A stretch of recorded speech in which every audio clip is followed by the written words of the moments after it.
Hey guys, welcome back to another video, another edition on the channel. Welcome back to Sachi School. Class is now in session. Today we're going to be talking about trap tunnels and like when to use them, when not to use them, how to build them, which kinds work in different situations, and how to maximize without over trapping or overbuilding.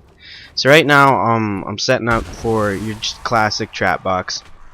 It's a timeout box or kill box, depending on what traps you want to put in it. Like if you'd put freeze traps for the most part, and then like a stun trap on one of the walls in the little side compartments to the left of me right now, then you'd have more of a timeout box, which is great if you're just trying to stall the mission out. Whereas if you want to kill them, I mean, you just load it up with wall dinos and put a ceiling trap in on it.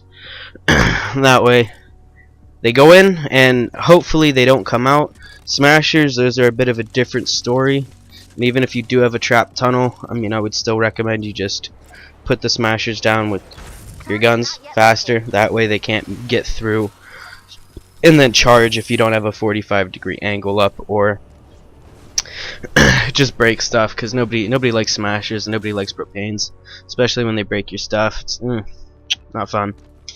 But what I would recommend doing is getting wall launchers, no matter what power level or what rarity. Power them up to as high as you can get them, and make sure that you look at the rolls so that you're not going to overshoot them, or they'll bounce out if you're trying to throw them off of something or trap the husks into a basement. But finished product should look something like this, but with the walls obviously upgraded. And then, as you'll see in a few seconds, everything goes in and nothing really comes out. I was doing this in a Stonewood mission, so the husks are about like level 15, I believe, and the traps I used were all base level 20, just fresh and crafted. So it's pretty efficient. I would recommend it. This is good whenever you've got like a 2x2 or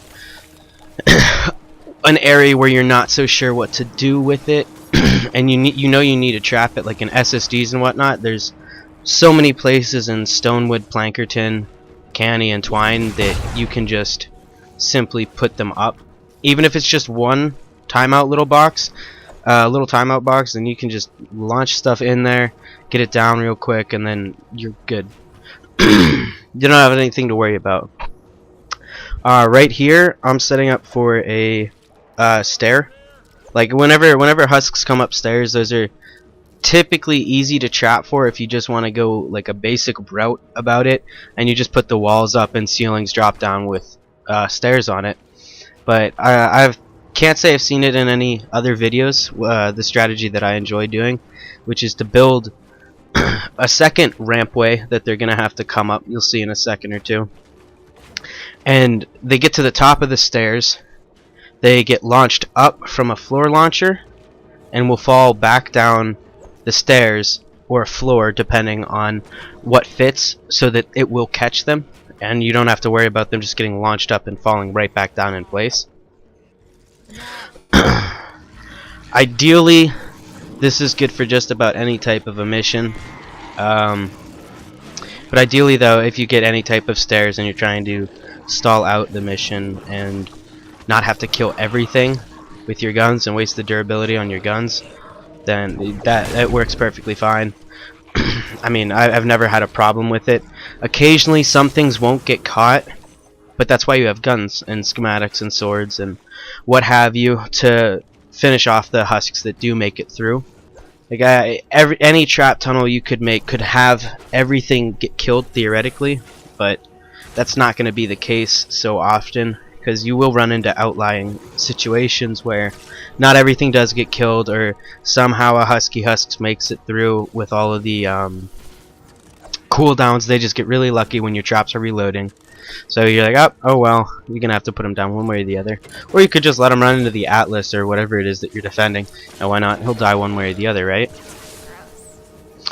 I mean, the entire point of it is so that they die If you are going for the perfect clear, though, I would recommend you shoot them or use any type of an ability. As long as they're going up, it works really well. If it's something they have to walk down, I guess you could do it in reverse, or just put timeout boxes that they would get flung up and then pushed into to kill them. But that's something I guess I'll have to try for maybe a future second edition of trap tunneling, and see if maybe they put more traps in that we get to play around with and all the fun stuff. But otherwise, everything just gets cleaned up pretty quickly, and nothing's too high leveled for the mission as it is. But everything's also still base level in this as well. But yeah, moving on to the third one, which is a little bit something different than you might see, and I'm not quite sure if it's as popularized. It does take a little bit more time to set up, but this is something I would highly recommend putting in your SSDs, because half the time in your SSDs all you have to do is stall the enemies. Like you can kill everything, but you don't have to, and killing everything is going to just be more work for yourself. So if you don't have to kill everything and you just have to stall them out, I would recommend doing what I'm starting to build right now. We got some husks to demonstrate, but ooh, they were tripping me. They were grabbing my ankles. They wanted to eat me up in there, but we're not having that today. I'm not on the menu. So the premise of this is spikes on the floor and wall launchers, or floor launchers on the floor, with wall launchers resetting them back into the floor launchers, with wall darts at opposite corners, as you'll see shortly, with whatever ceiling traps you might want to add. The more boxed you create the upper boxes, the more condensed they'll be and less way they'll have to flop out one way or the other. I think we do 2 waves right here. We get that group and a second group, because the first time through it's to show if you don't have the walls beside it, they go all over the place. It's kind of funny, but it makes it really inefficient. So we don't want that. We want things to be efficient. We want things to get set back, reset, and yeah, that's about it.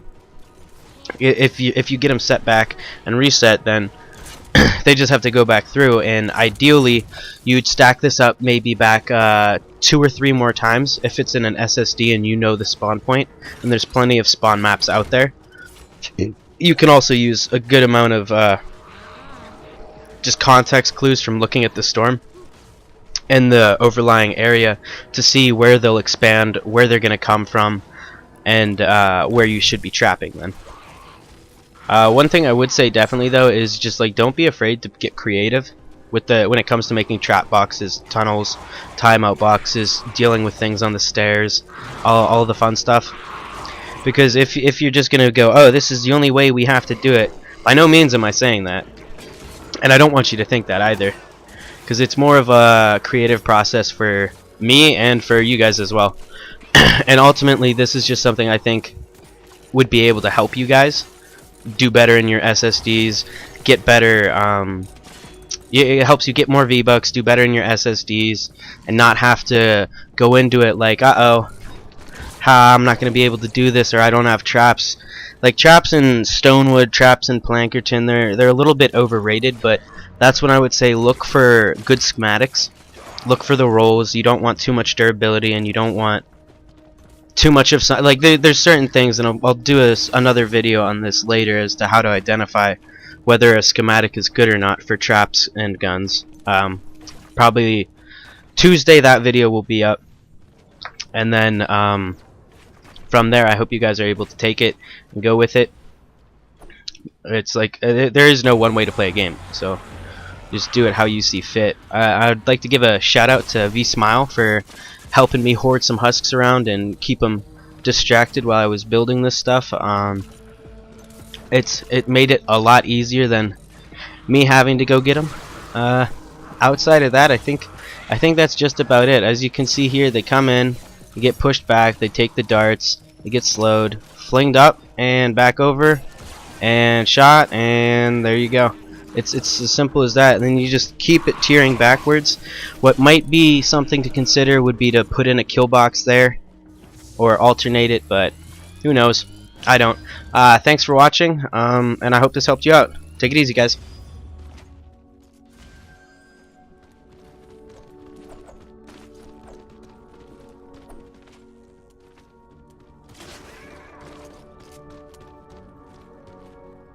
If you try to take my loot, I'll cut dancing. Not a joke. Deal with it.